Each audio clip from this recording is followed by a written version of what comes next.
Everything is prepared and ready to go for day 2 of water marbling. So yesterday we prepared all of our items to print with the alum or the mordant. And today we are ready to create designs and print onto those items. The carrageenan is now smooth and ready to be used. And now it would be referred to as our size for our process. So join me as we create. Our station is ready to water marble. Our size is nice and clean and clear with no bubbles. Our area is protected. I've used a towel, but you can use a waterproof tablecloth. We've got our tools, our paint, and our newspaper strips for clearing the surface of the tray. Every time you water marble, you simply use newspaper to reset your surface tension. And then you are going to add your droplets of paint. These droppers allow me to gently squeeze to get paint out. You can use paintbrushes, you can use anything that's going to allow you to have droplets of paint.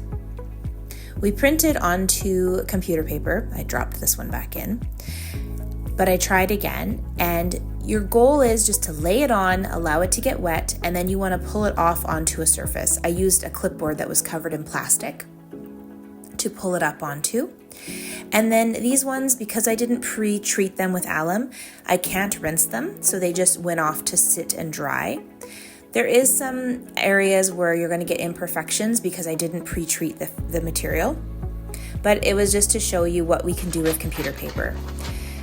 Once that is printed, then you'll come along with either paper towel or newspaper, and you're going to clear this surface because we need to clean off what's on the surface for our next print.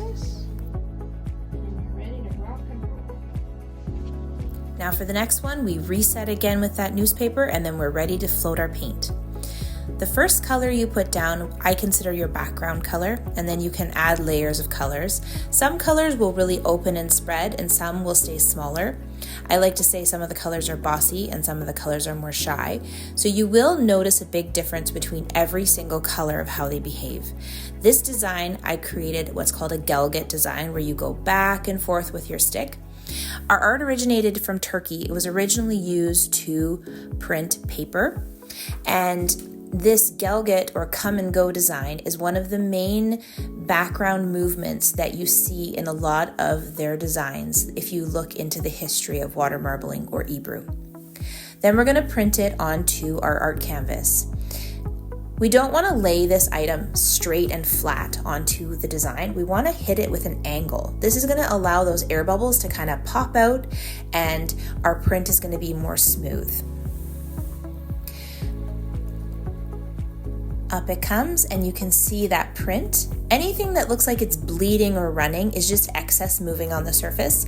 And then we're going to gently rinse that remaining size off with just a little bit of water. So I've got my bucket to catch the water, and I'm going to use a water bottle filled with cool water just to gently rinse off that surface and get rid of the excess size that would be sitting on the surface. Now I'm going to lay it flat somewhere to allow it to dry. Some items can be laid flat, some items can be hung to dry. It's going to depend on the item. I know that art canvases do really well laid flat to dry. So we're going to clean off that surface so that it's ready for the next design. And once that surface is cleaned and clear, then we're going to skim it again for the next piece. So skimming is really important. It gets rid of anything that's excess on the surface, but it also gives us a really smooth surface tension so the next droplets of paint open evenly and spread to fill our space. This one I decided to layer colors just on top of each other and allow them to open. This is a comb that I made from a dog comb, not joking. I took out some of the spindles and just have created this unique tool that I use. And then just back to the freehand comb, just creating some swirls. Just create some interest and some contrast within those straight lines. There's no wrong way. It's always different and unique. This is one of those flat canvases that I had, and I can choose to lay it anywhere on that design because the box that I'm using is bigger than the art canvas. So I can lay it anywhere on the design and kind of choose where I want to go. Again, we're not laying it flat on. We're pushing one side in first and then laying the other side down so that we don't catch air bubbles.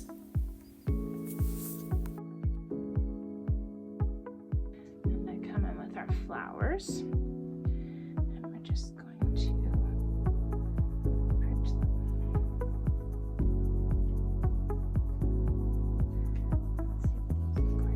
Pretty droopy with the print. Pretty fun. Those need a rinse as well. Careful to touch the top.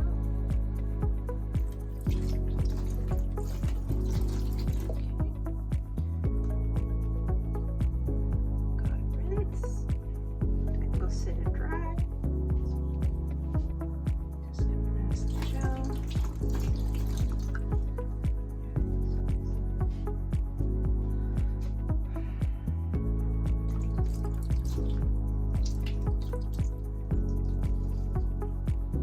Pretty fun.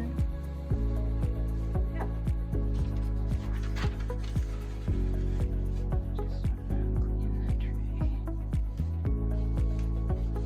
So I've got this section here. So another way is, without taking it off, just lay another piece of paper towel on it, or another, take that small section. That clears off that section.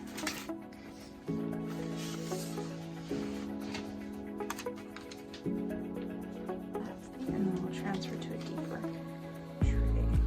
So this step of skimming, I get asked all the time, what happens if you skip this step? Well, a lot of times if you skip that step, the paint won't open evenly.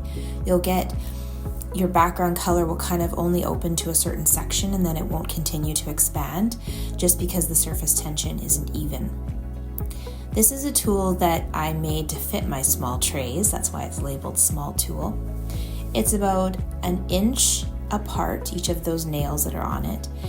And for this design, I've just decided to continuously work it back and forth and adjust it and back and forth.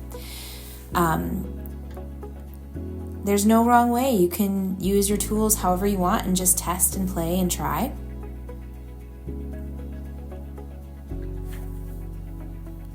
And then using the freehand stick to create some figure 8 with swirls to add some dimension.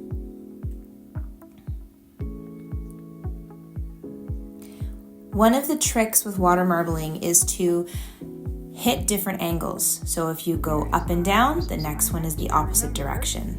I labeled the back the 0. That's the side that we didn't print, didn't prepare. So I want to hold the edges.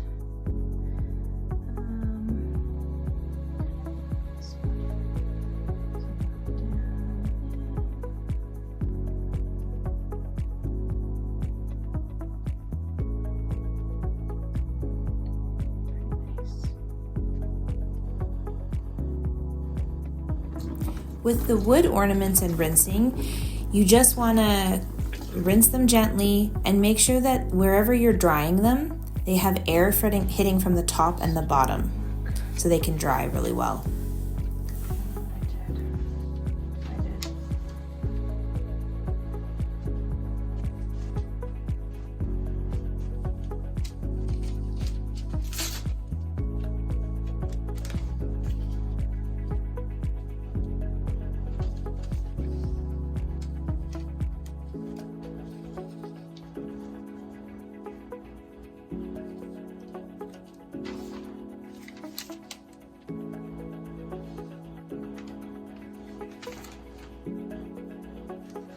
Try it anyways. Probably not deep enough.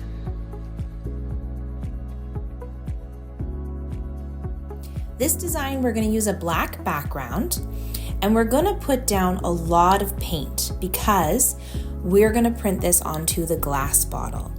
And with the glass bottle, one of the tricks that I have been told is to use what's called saturation, a really big volume of paint on the tray so that it has lots of paint on the tray ready to absorb onto the glass.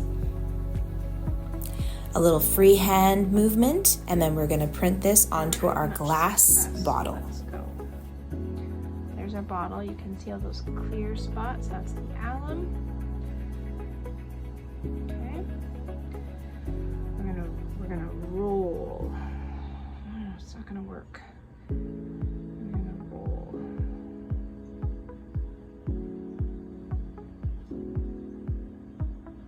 Keep rolling, keep rolling. Pick a new spot. Roll, roll. Let's see. Ooh. Oh, it worked.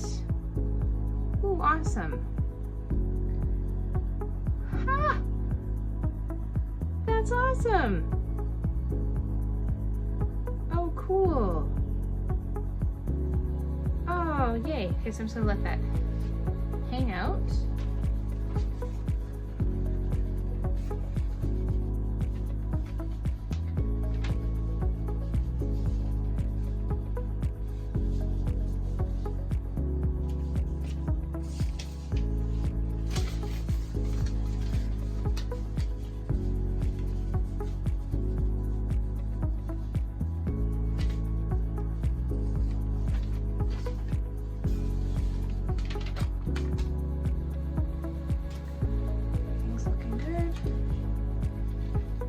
So with water marbling, I love everything about it, but I've always wanted to try my hand at water marbling all these different things.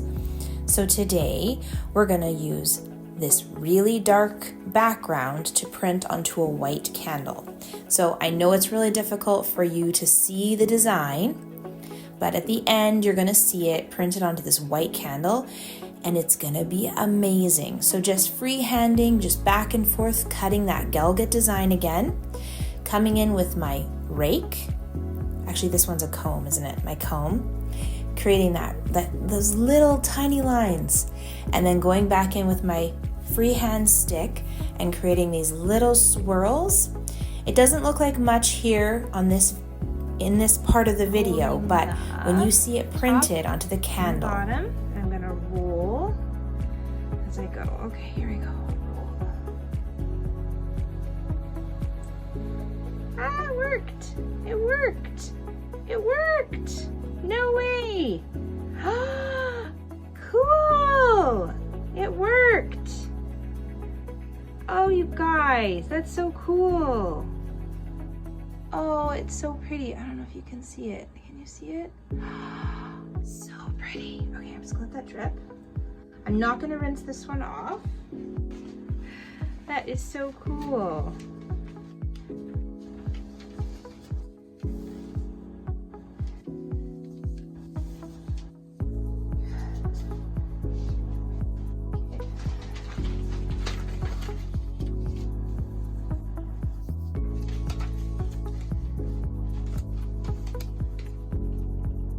So cool. Let's try it. Let's roll it and see. So much fun to try so many different things. So with this design, we're gonna print it onto that pottery vase. So lots of color, lots of contrast. So I've chosen the yellow, and there's gonna be no white in this design because the vase itself is white. So using that comb to create those tiny little lines. Now, if you wanted to create a comb like this at home, you don't have to buy anything. You could just use toothpicks and a piece of cardboard and some duct tape, and you could create any sort of tool that you want. Coming in with a freehand stick and just creating these small little S patterns.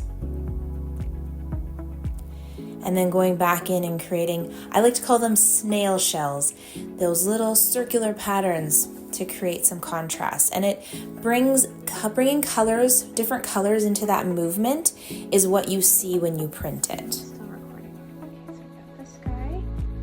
Just got these divots, so I'm not sure how she's gonna print. She might catch some air bubbles in there. So I'm gonna go here.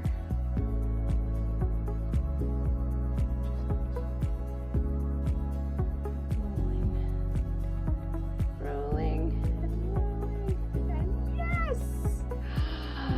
Awesome sauce! So good! Oh, it work. I hope you enjoyed water marbling with me and creating all these magical designs. Subscribe for more videos.